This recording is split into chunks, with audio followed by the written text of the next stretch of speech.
हरे कृष्णा, राधे राधे दोस्तों। तो आज हम बात करते हैं श्रवण कृष्ण पक्ष कामिका एकादशी की। व्रत कितने बजे प्रारंभ हो रहा है? एकादशी तिथि दोस्तों 12 जुलाई को शाम 5:59 से प्रारंभ होगी।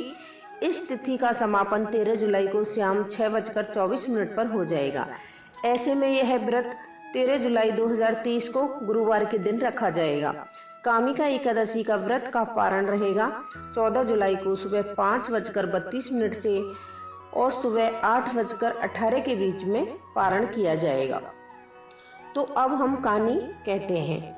कुंती पुत्र धर्मराज युधिष्ठिर बोले, हे भगवान, आप मुझे कृपा करके श्रवण कृष्णा एकादशी का क्या नाम है, इसकी विधि क्या है, इसमें कौन से देवता की पूजा होती है तथा इसका व्रत करने से मनुष्य को क्या फल मिलता है, यह बताइए। भगवान श्री कृष्ण ने कहा, हे युधिष्ठिर, इस एकादशी का वर्णन एक समय ब्रह्मा जी ने नारद के पूछने पर उन्हें सुनाया था, वही मैं तुमसे कहता हूँ। ब्रह्मा जी ने कहा, हे नारद, श्रवण मास की कृष्ण पक्ष एकादशी का नाम कामिका एकादशी है। उसके सुनने मात्र से अत्यंत फल मिलता है।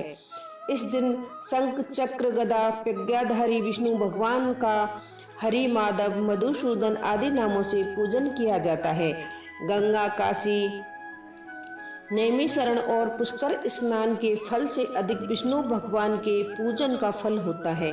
जो पुण्य फल सूर्य व चंद्र ग्रहण पर कुरुक्षेत्र और काशी में स्नान करने से मिलता है और भूमि दान करने से मिलता है, सिंह राशि के लिए बृहस्पति में गोदावरी और गंडकी नदी में स्नान करने से प्राप्त होता है, वही फल विष्णु भगवान के पूजन से मिलता है।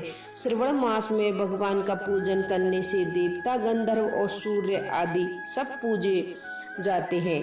अतः पापों को नष्ट करने के लिए मनुष्य को कामिका एकादशी का व्रत अवश्य करना चाहिए और विष्णु भगवान का पूजन करना चाहिए। जो भक्त लोग कामिका एकादशी के व्रत में विश्वास करते हैं और इसके साथ विष्णु का पूजन भी करते हैं, तो यह व्रत के प्रभाव से उनके सब देव, किन्नरों, नागों, पितरों का पूजन हो जाता है। इसलिए मनुष्य को पापों से मुक्ति पाने के लिए यह व्रत नियमानुसार व विधि पूर्वक करना चाहिए। भगवान ने स्वयं बतलाया है, अध्यात्म विद्या से जो पुण्य मनुष्यों को प्राप्त होता है उससे अधिक पुण्य तो कामिका एकादशी के व्रत से ही मिल जाता है। यह व्रत मनुष्यों को मरते समय नरक में जाने से बचाता है। इसके पुण्य प्रभाव से क्योनि भी नहीं मिलती है। जो व्रती इस एकादशी का व्रत करते हैं और वह भक्ति पूर्वक तुलसी दल विष्णु भगवान को अर्पण करते हैं, वे पापों से दूर रहते हैं। श्री विष्णु भगवान रत्न, मोती, मणि तथा आभूषण आदि से इतने प्रसन्न नहीं होते जितने तुलसी दल से होते हैं।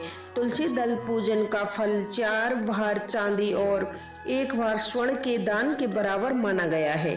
ब्रह्मा जी बोले, हे नारद, मैं स्वयं भगवान की अति प्रिय तुलसी को सदैव नमस्कार करता हूँ।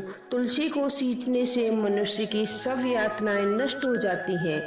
तुलसी के दर्शन मात्र से ही मानव के सब दुखों का विनाश हो जाता है और शरीर से तुलसी के स्पर्श कराने से ही मनुष्य शुद्ध हो जाता है।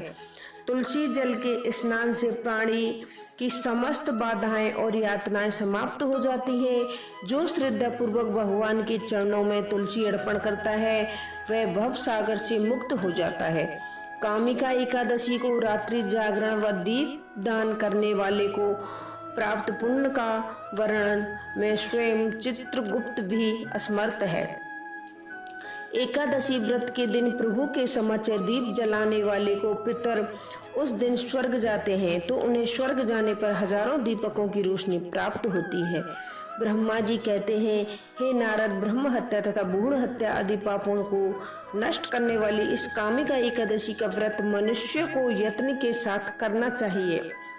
कामिका एकादशी के व्रत का महत्व को श्रद्धा से पढ़ने या सुनने वाला मनुष्य सब पापों से छूटकर विष्णु लोक को जाता है।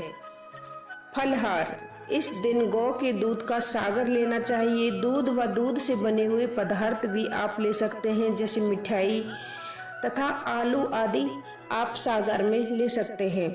राधे राधे।